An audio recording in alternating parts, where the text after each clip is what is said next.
Kitambo plaire Bingema. Eza titre émission Tozan Langolelo.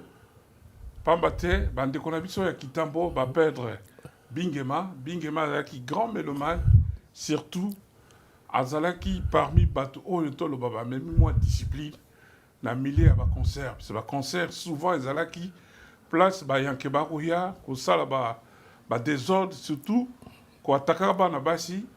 Alors vieux Bingema oyo atiki biso azalaki parmi bato ba na moi discipline pour ba concert ezala moi bien. Donc rendre hommage lelo yango na yambi batumi balé bobo na plateau va se présenter tout à l'heure. Madame, mademoiselles et messieurs, bonsoir, bienvenue dans notre émission Congo Mosika Musique. Aujourd'hui, spécial, nous allons rendre hommage à quelqu'un qui a eu aussi son importance dans la rumba congolaise. J'ai cité Bingema, on nous donnera son vrai nom, voilà, qui Bingema. Il était originaire de Kitambo. Il était célèbre parce que, au départ, c'était un gars bouillant, c'était un gars qui bougeait, mais il s'est discipliné pour imposer la discipline aussi dans les concerts qui étaient organisés à Kinshasa. Et pour ce faire, je reçois sur ce plateau, à ma droite, Jeskin, Maselo Komasengo, Mbuta, Mbote Mingi. Mbote Nayo. Toyambi Lelo, Pona Bingema, Bito Toaba na Kitambo Teme Toyoka, Bakombo Wana, Totanga na Kitambo Toyoka Beba Sango, Okobe Télévision du Solo Bingema Lelo. Alors, impression de Liboso déjà? Non, d'abord, pardon, tant que tu sango ya liwa ya Bingema, donc il était nécessaire que tu y ailles. Bon, et puis je n'ai pas engaï mon côté, n'ai Petit Lambert, il y a représenté l'association à Banakitambo, bisoto abe ba sage association, et en tu y biso mbalé. J'en profite pour d'abord présenter. Tout d'abord, passe Nabiso, et puis qu'on présente ma condoléance, na Kitambo surtout, et puis dans moi c'est naïe Toyeba qui malamu, famille Mobimba, Bazara dans Pico, et bien Samba Kamati, et Bebongo, Tondi Bayango.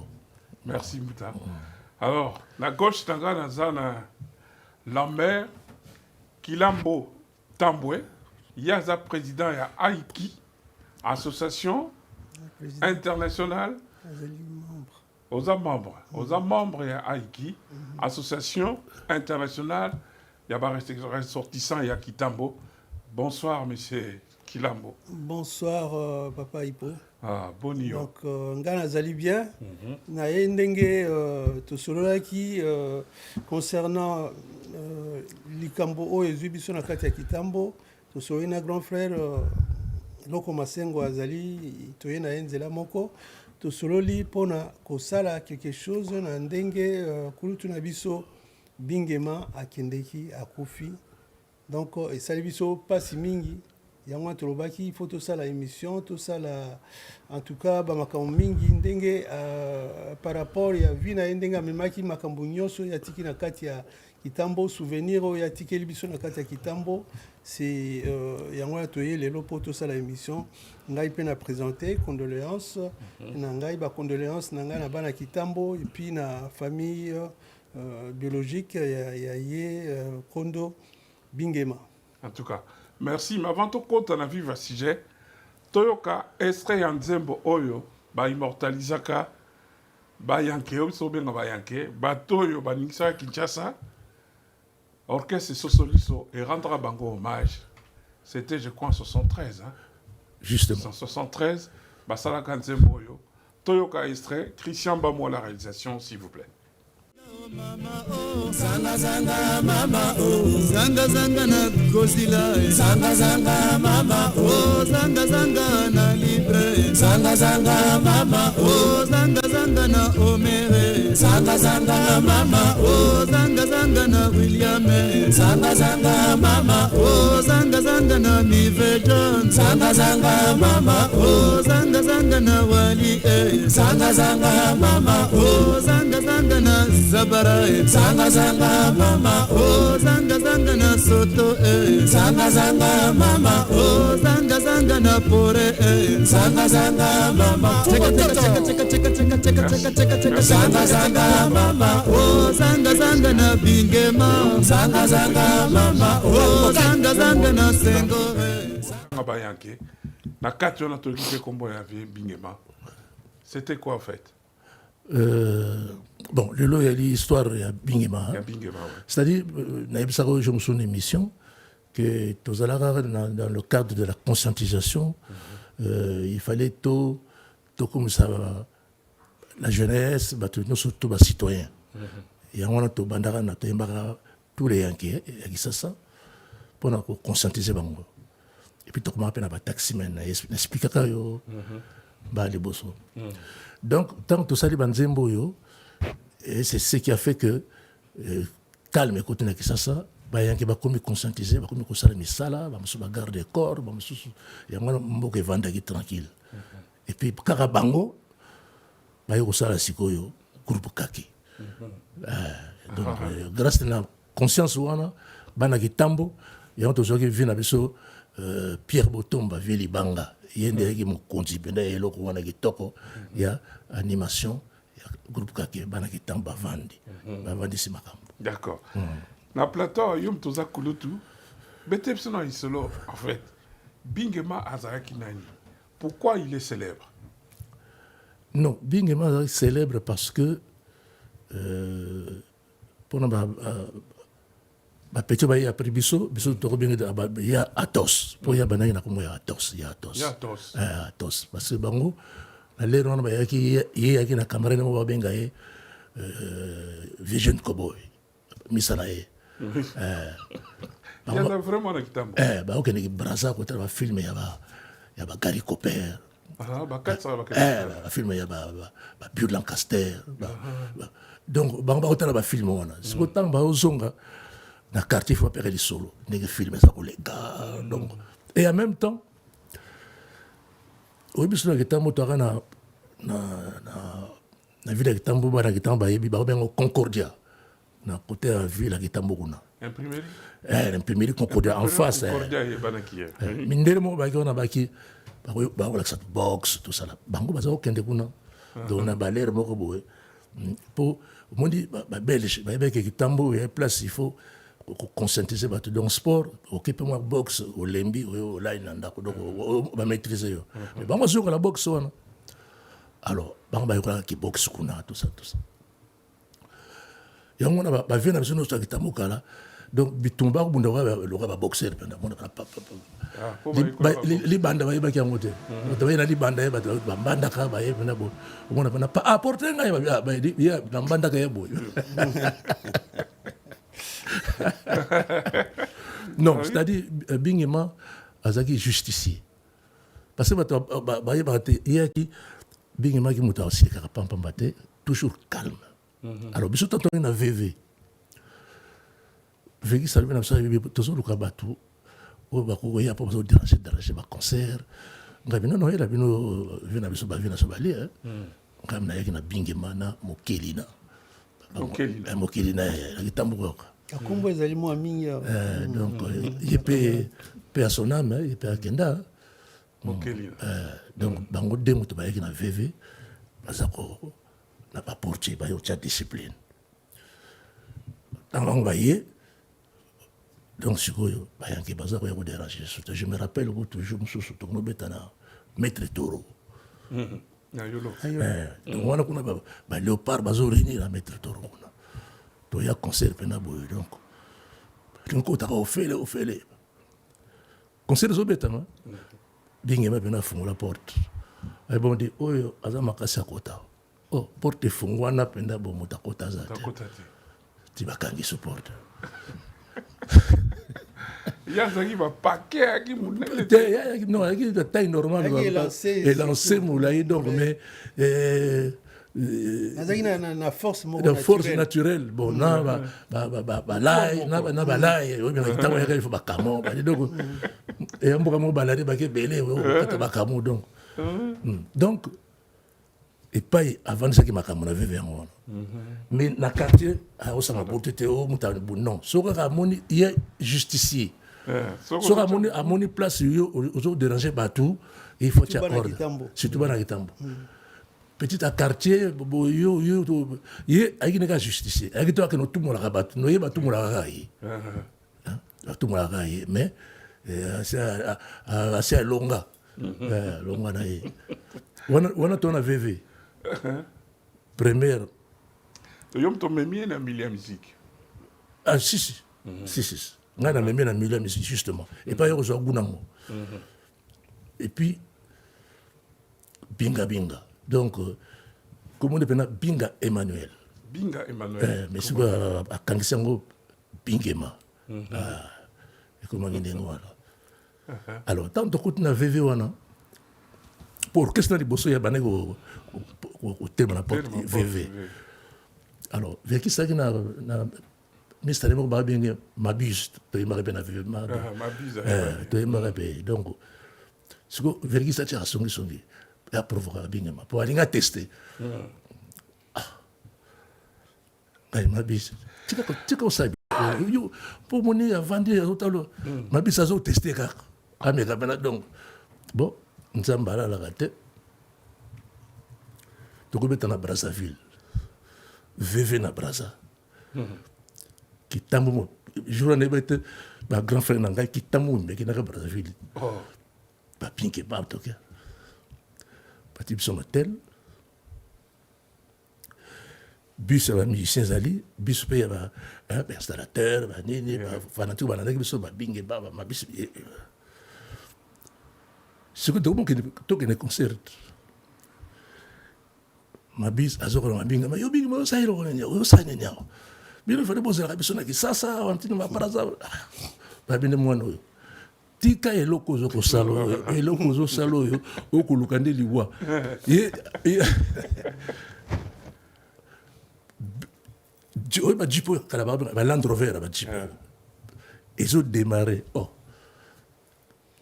mais il m'a vu da profra bande pena one il da bandaki mais na bina yo o biro to mona cinéma donc o ba koboyo que na ba charo mona pena ba donc ba roula pena bo pa na belle donc en 2 secondes ma bise kao en 2 secondes tu éviter soko binga masaki ni so c'est-à-dire en 2 secondes kao ba kangi biso. Mais c'est des artistes, mais c'est des voyous. Qu'est-ce qu'ils viennent? Ils viennent de Kinshasa. Nakacho. Biso le gars, biso la musicien, tout le monde du film, tout l'équipe. Vérité ça vous avez besoin d'un concert. Tout comme biso. Mais yo zalia, mais ma bise na bingi mabana, bana kacho kuna. Bah ça n'est pas. Mais mon tout le monde tu n'as pas tout pour la bingi mataswa na. Allez. Bah là il na kacho. Bah concerté. Non, on va comment? Il y a 70 ou 69 conseil de Sili et pas on a peine sur le bing ma peine à ce qui beaucoup si peine na vv peine de yango ma bise a fallu on a sur ma bise na conseil peine pas kota zobanga ba kota yo camarade verikisi kota yo kasiba ko ya discipliné comme si salama qui na Brazzaville là ouais yo ya comme ça d'accord kota et place là yo et pas qui besoin que pendant qui beaucoup si pendant et si quand non Azaki n'avait presque au départ au début non il y a qu'après non on se va bien comment t'as qu'après tant que vous faites ça bien dans l'équipe na bato ba discipline voilà ce que pardon ba mobulu tu marque ni banda bien ba concert non parce que les rond tokana ba groupe quoi ba soto ba ya so ba na concert pena ba ko de faire ba petite ba bien ba alimentaire ya moi quand c'est gens de so qui ba veille ça bien donc mettre concert ba na ka ba soto ba ya ba to vous pena ce bingema ba vandi discipline coach en tout cas alors monsieur Lambert est-ce que yo yebaki personnellement? Oui, naibaki bingema azaki penza kurutu na biso. Nayi koyeba ye après parce que biso peto utaki pa mususu toyaki koya na kitambo toyena kitambo. Non, lo ba ya moto. To utina kampo. Yo utaki pa mususu. Non, to utina kampo polo. Toye va présenter biso comme tozaki na grand frère na biso ya liboso. Bazaki na groupe moko ya musique qui groupe moko ya musique Ah, na donc, Mbole toi, Tambwe. Na Malite secrétaire Lambert Azali, frère cadet, il y a Mbole Tambwe. Azali saxophoniste, c'est la VV surtout. La Sosoliso, boyebi. C'est ça. Mbole Mata. Donc, grand frère naé, c'est qu'il n'y a pas un dans le milieu musique. Alors, merci, continuez l'isolo. Donc, tu es koyeba grand frère Bingema na Kimokolo. Donc, tu pousses moi moké, tu as na adolescent, tout ça, Joum Soussou, et tu as qui, bango ba betaki, je crois c'était VV à betaki na la délice. Ezaki mosikate na biso, to bino na Kitambo, to le bito que no tala ngai na baninga musu to zaki na bango, Jean-Paul et puis Benoît avec les autres.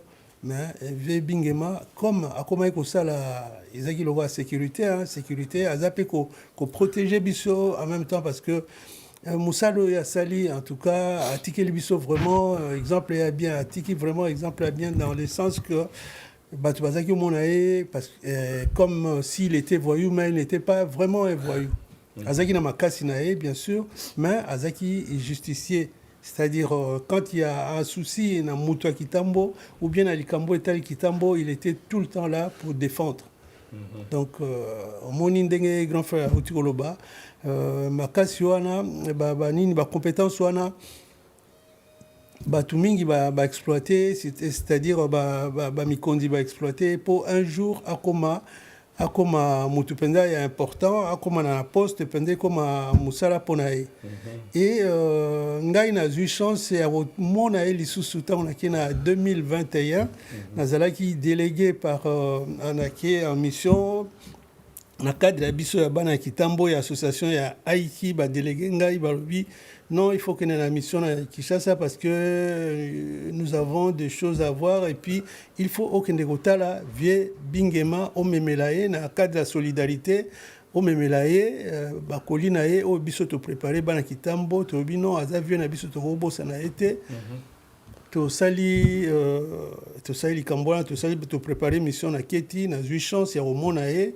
Ezaki kutu et passaki na kati ya radio na bosani radio ya Petit Calais et je l'ai vu, il parlait plus, il était déjà malade. Azaki déjà malade, azaki kolobate, azo sekaka muke, benini tout ça, même makambu tout ozolo banaye azo oyoka yango. Et puis tant ba rappeler ngai babi omoni petit na yo wana oyo obikisaki bango ezaki ozikobengana oyo bengana bango baya basala ngembo te na nani na la délice. Regarde les petits à Poussani à Komipe Moutou. Donc pour na biso to sengaki merci mingi parce que musala iye azaki ko sala wana ezaki très important. Omoni ndenge toloba to bato mobulu baza mingi na kati ya RDC sikoyo. Tokoki kobwaka bango te tokoki koexploite bango na mayele na bango wana na musala bango bazosala mingi namoni mokonzi a orienté bango mingi na nini na service national. Donc na service national bamsu bakomi na ba qualification bamsu ba donc elingi koloba ke mutu soka akoli même ataza mobulu même ataza nini bakoki ko calmer commissaire pe mutu akoki pe ko travailler à participer na kati ya nini ya société à sali likambo ya bien pour dire que on peut pas rejeter nos frères même bazako sala bazolo kotaba machette main ba fungola nzela banzela malamu ezali bako okende yangona tolobakio Papa Bingema, vieux Bingema, a tiqué le biso vraiment exemple ya bien. C'est vrai qu'il y a des bêta batu pour n'endenga ma bête, des bêta batu pour à protéger biso, à protéger Kitambo, à protéger ba société, à protéger ba mikondi, ba ni et tout ça. Donc voilà. En tout cas, c'est ce que moi je voulais rajouter tout simplement. Alors, je vais dire ce que tu parlais dans l'histoire. Kitambo, pourquoi c'est un peu particulier? Biso na bandal ngana tangi na Saint-Georges mais tant na soya to mo loka Kitambo neti kanga net moi musique. C'était quoi en fait?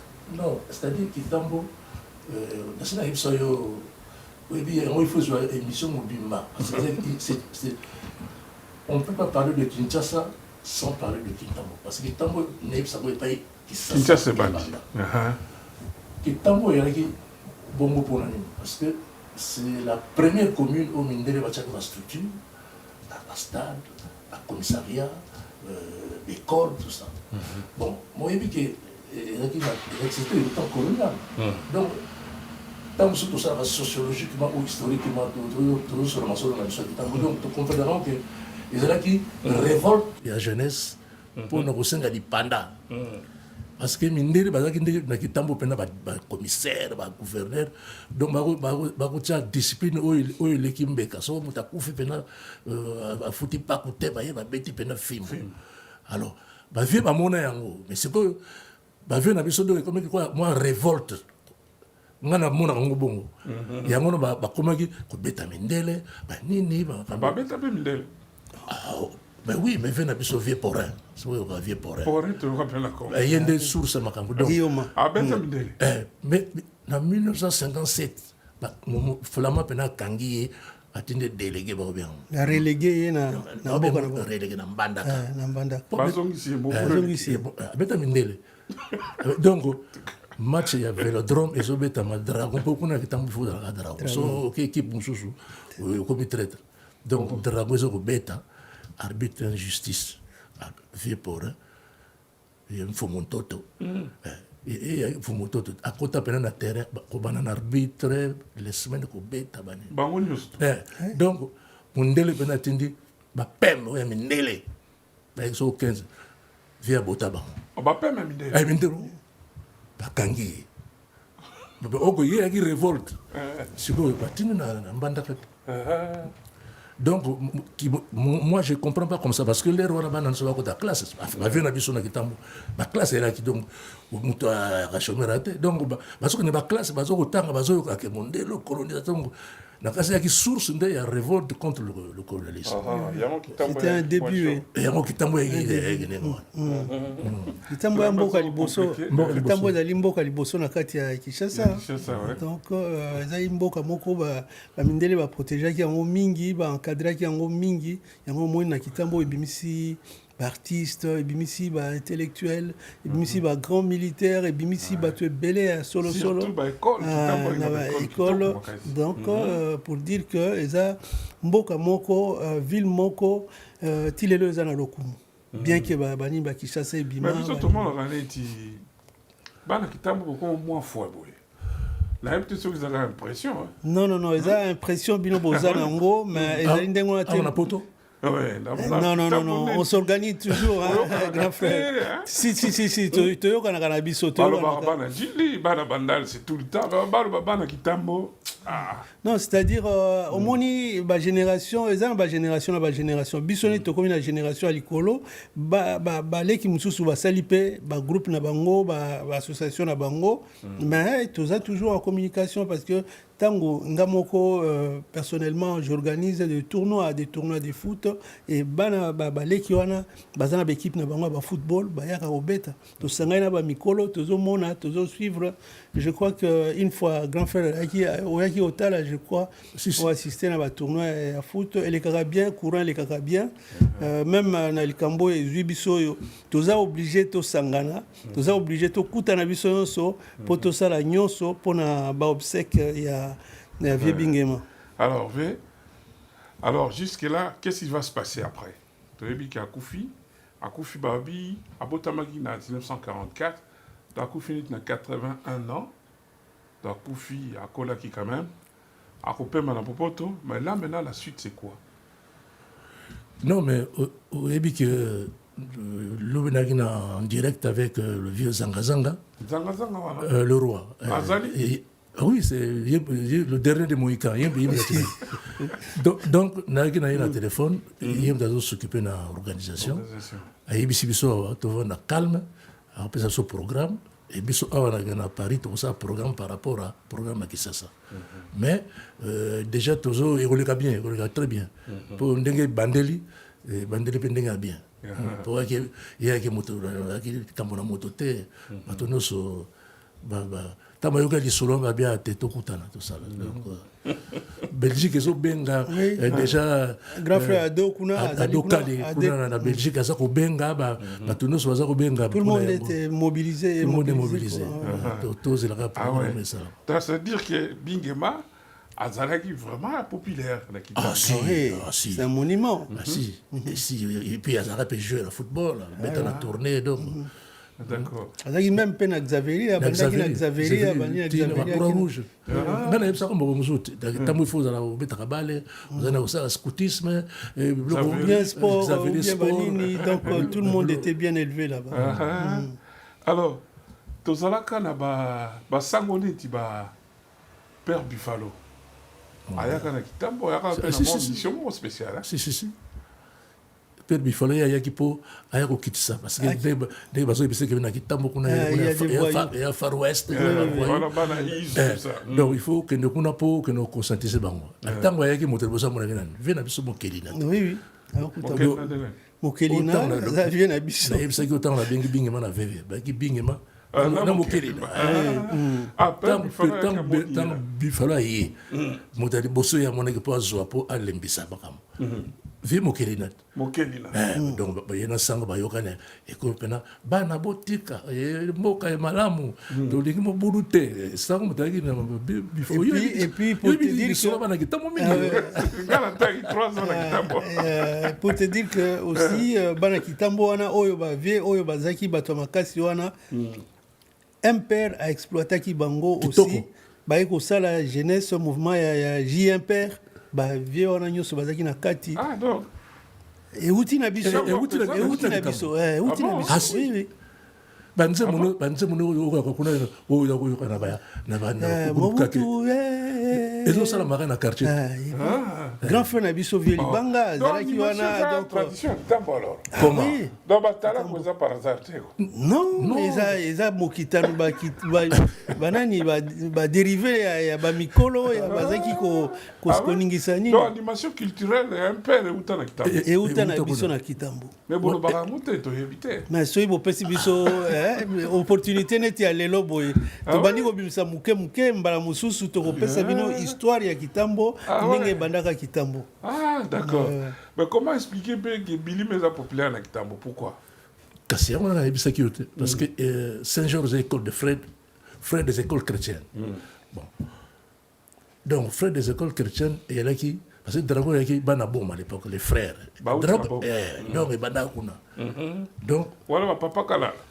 Papa Kanala, même vieux Kalé a boté mon aboma, donc Penela, vieux Rodal, Banaboma. Rodal, c'est bon.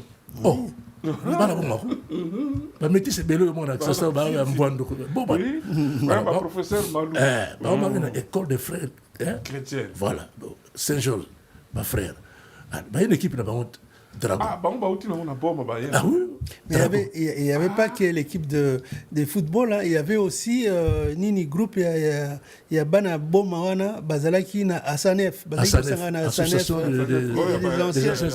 Voilà, ma père n'a vu son Bazaki Kuna Kati, bien qu'il était militaire, mais il était là-dedans. Bazaki wana papa Lopongo, papa Botomba, Bangonyon, so Bazalaki na Kati wana Bazaki Okutana, et puis Pona Bango Zaki na cadre culturel. Et puis ils ont fait pas mal de choses, va transmettre nini sagesse wana et pas na biso bana na bango yango na zomo na kitambo za toujours clean nazo kanisa fait Niamba Arthur voilà parmi modèle ouais ba culturel pendant il y a zalaki moto ala na groupe mo ba les guerriers zaki chorale liboso ya Saint-François biso mo to bandaki na chante to yema na Saint-François là va vieux Dilo vieux Dilo azaki oyemba na église non Dilo azalaka servant et puis azalaka na croisé oya frère Gabriel biso ne to ba chantre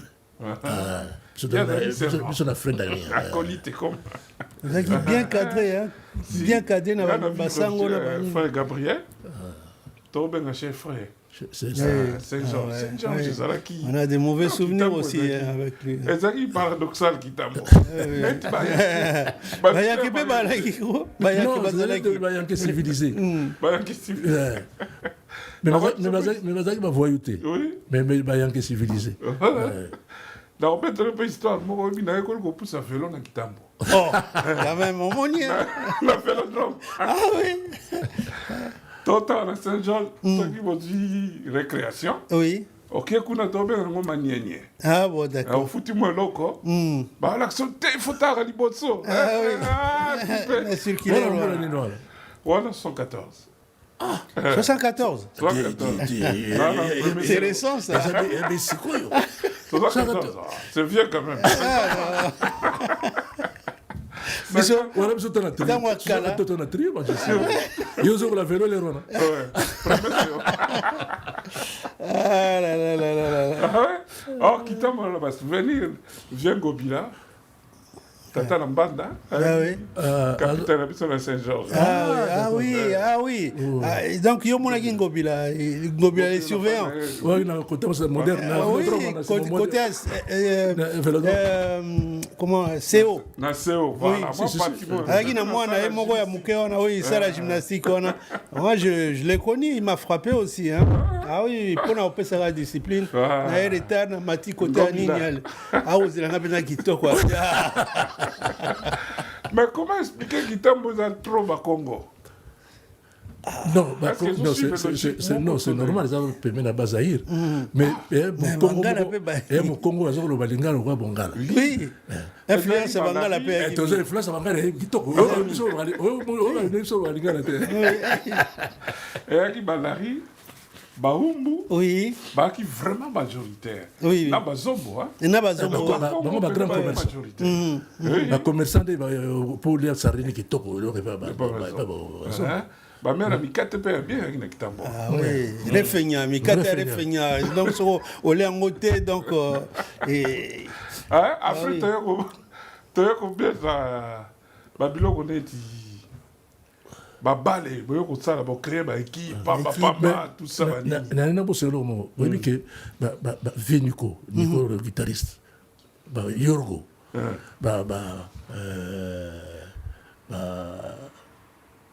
Vimayele, bango tout battant à Saint-Georges. Ah, Mayele, si. Vieux tigre. Battant à Saint-Georges, après Saint-Georges, à montagne. Bon, on a un trio. Il y a qui montre la vie donc surtout qui a habité à Masorabi a vu Jessica yo moi qui t'en habité au legi ngaité ngana moi qui t'en collègue yo ngana so comprendre avec ngana tena Saint-Georges dans la montagne voilà maïra so voilà ça mo konzi habité on biso pour autant na kitambo faut aller lombe vraiment pour y a un mot kimi donc ce ko tikali donc il parle loin qui m'a yake oui. Ma fille pour être Nakim Saïla. Nakim Saïla qui t'a pour y avoir n'est pas tata pour tout naïa là, il est un flamand. Wana lomo. Assistant médical est un flamand qui est grade. Donc va mon moi na mbwando. Par tout ça il y a l'ami kata Kima. Voilà qui sont dans le ma fille va y biso. Alors, top moment Mouké avant de conclure. Na ko betra bino lisolo ya mama prophétesse Priscilla Kibiswa à la conférence, la 5e conférence sur conférence charismatique et prophétique samedi 7 juin et aux Alabons on a Saint-Denis la salle Libération au côté en Kamba et Zalaki à couper sa moi conférence et la 5e édition. Orchestre ekozala moi ebele pona ko sembola mitema to sengi na bino ba kozanda tamba leka en tout cas Christian Bambu soto kotala pour lancer l'émission sport pour la maman Priscilla Kibiswa prophétesse à côté ya biso mokoloana tolanda. Concept 5e édition, conférence charismatique et prophétique, Fire! Ce samedi 7 juin 2025, de 15h à 18h. Avec pour thème, moi non plus, je ne te condamne pas. Avec comme oratrice principale, la femme d'État, la femme de feu, la femme charismatique, la femme prophétique. On ne change jamais l'équipe qui gagne. La Dream Team Dream Band, la servante de l'Éternel, PK TV, Priscilla Kibiswa. Et à la modération, l'évangéliste Émile Boto Ilako, vaillant héros.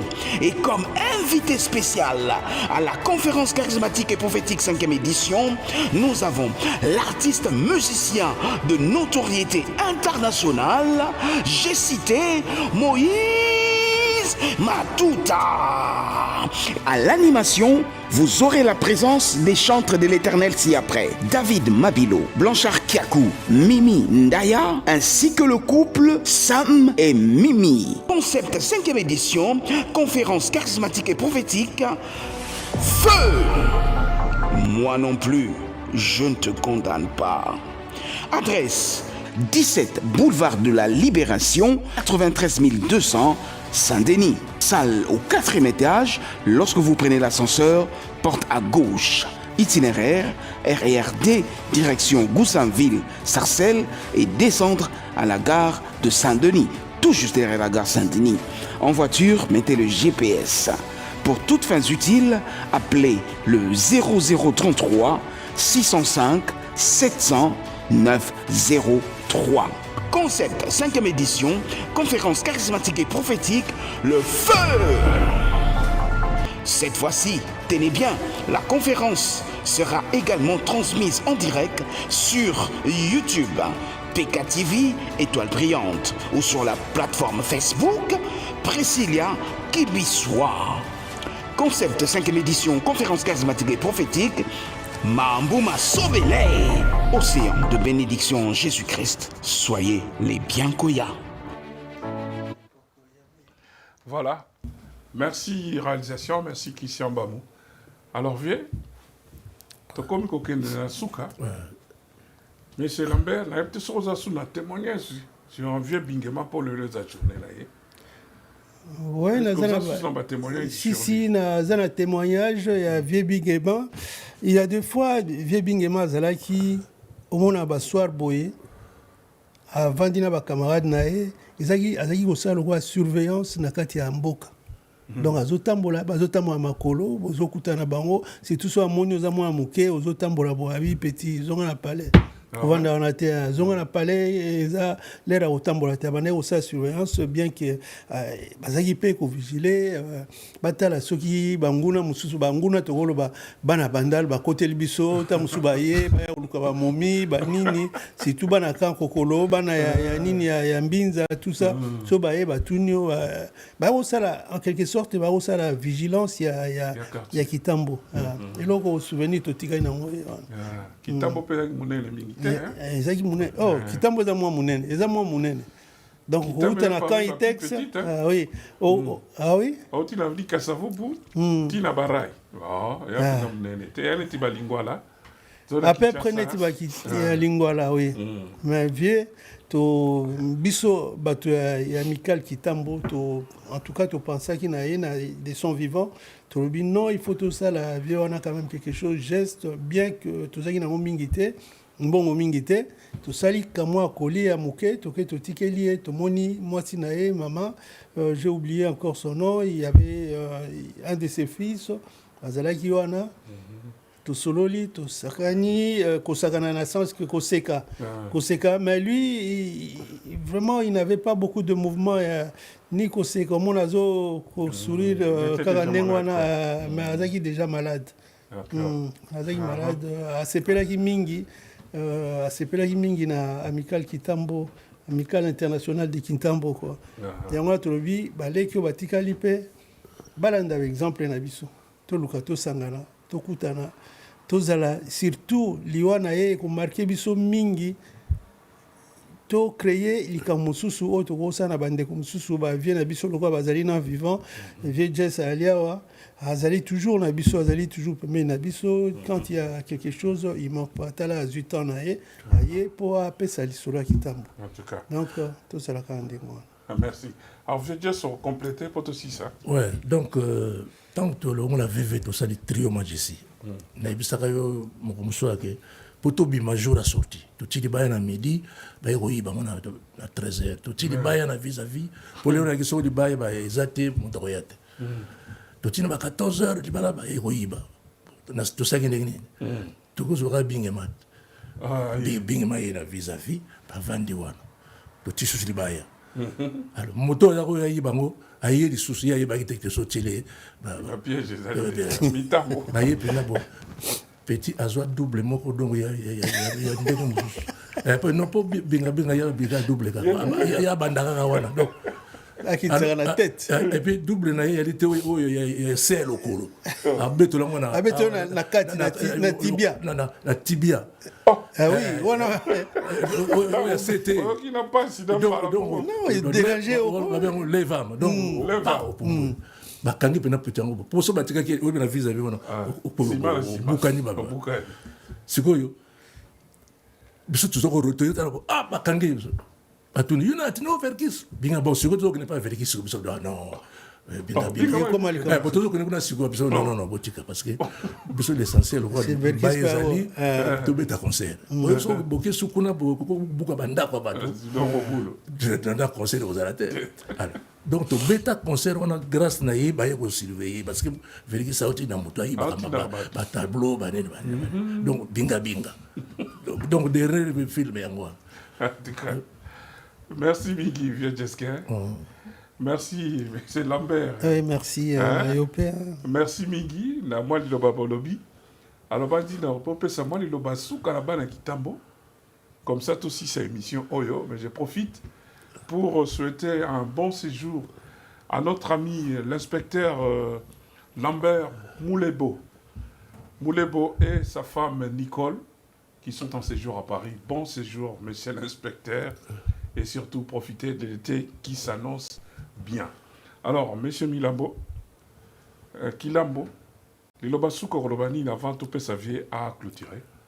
Ouais, ngana ko bakisakaka to zakozela programme ekouta na Kinshasa vie zanga a s'occuper mingi na makambo oyo akotinda biso programme en tout cas dans quelques jours ceux qui tozui programme to lukato communiquer on a ba ndeko na kitambo et puis to luka salle to zako s'occuper pona tozwa salle moko ya mwa munene oyo ekoki rassembler biso nyonso bandeko bauta na Belgique bauta na bamboka mingi toya mpona molimo ya vie Bingema tovanda et puis tout sur la masolo.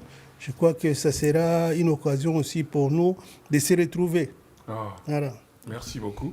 Alors vieux Jesquin Lobasuke Ozalani non le Lobasuke yaka que nazo sa je m'adresse na bana kitambo bana kitambo yo tuna question to zomo na bana kitambo bozo kwa mais na mboko poto ba ko ba liboso di solo équipe d'abord ya bana kitambo et kiti sikopo biso tali ba doyer eloko wana mais ba jeune obi de eloko no surtout génération pe montante ya ba jeune ba non biso ta ba jeune il faut to eloko yo to ba petit to sokoli to tiki li bango biso to ba doyer mais il faut na moni il faut to redynamiser parce que on a raison pour les mémoires bon c'est un clin d'œil ba yo kabiso ba sangisa bato to sala mambo kitoko po ngana kene kitambo grand frère akufi aloko na kene kitambo mambo kama bana merci mingi eloko bosali awa so moi frère vient na kena dispensaire bon na éviter eloko ya soutenir de ça si ça qui dispensaire centre médical est bien on sala ko pesa be cotisation que on peut qui c'est kitoko soigner yo obimi ngapenda bapokela ngapenda mukakosana mama penda mwana likambo sana na poto kuna to sepeli mingi ngapenda bien moi likambo ngopenda je voulais rajouter quelque chose donc to na moni c'était avant-hier j'ai vu que il y avait un groupe il y a bana kitambo kibinda koi ezali groupe ya musique pe traditionnel bazali on a studio il y a Papi Boele nazo que nous kuta na bango sikoyo je crois que na ko associer bango na matanga oyo mpona balakisa mpe bango bato baye na nsima balakisa nini culture na biso ya kitambo mpo bango babeta mpenza donc bapatenge mpenza ya kitoko alors tokende kozala wana mpona kokumisa to kolela kulutu na biso. En tout cas, voilà. Merci Vieux Jesquin. Vraiment remercier. En tout cas, merci Michel. Merci Hippo. Kinambo. Oui, on va se retrouver encore hein, dans Makambo ya sport. Hein. Sport. Voilà. Jubilé Vieux Sayona Kibonge. Et ça prévu dans le mois d'août. Donc, la préparation est au Kende. D'ici là, nous serons là officiellement Bokoye Bango. Voilà, madame, mademoiselles et messieurs. Merci de nous avoir suivis. C'était le peu. Aujourd'hui, on voulait rendre hommage à Bingema. Ça ne dira peut-être rien aux jeunes d'aujourd'hui, mais pour nous, de la vieille génération, on se souvient de ces noms. Bingema, c'était un nom célèbre. C'était un gars qui était lié aux musiciens. Voilà, de temps en temps, il faut rendre aussi hommage à ceux qui ont contribué à la réussite de la rumba, qui est l'une des valeurs de la République démocratique du Congo. Merci de m'avoir suivi. Je vais dire merci à Christian Bamou qui était à la réalisation, Soli Mukanda qui l'a assisté, et Coco Chango, sans oublier Roger Kabeya qui était à la coordination. On fait un clin d'œil à Alphonse Mavuela et notre ami Ricardo Elumbu qui nous ont fait un clin d'œil ce soir. Merci de nous avoir suivis. Et on se fixe rendez-vous très bientôt sur la même chaîne, Elite Média France, et surtout partagez nos émissions. Merci à nos invités et merci à vous tous. Bonsoir.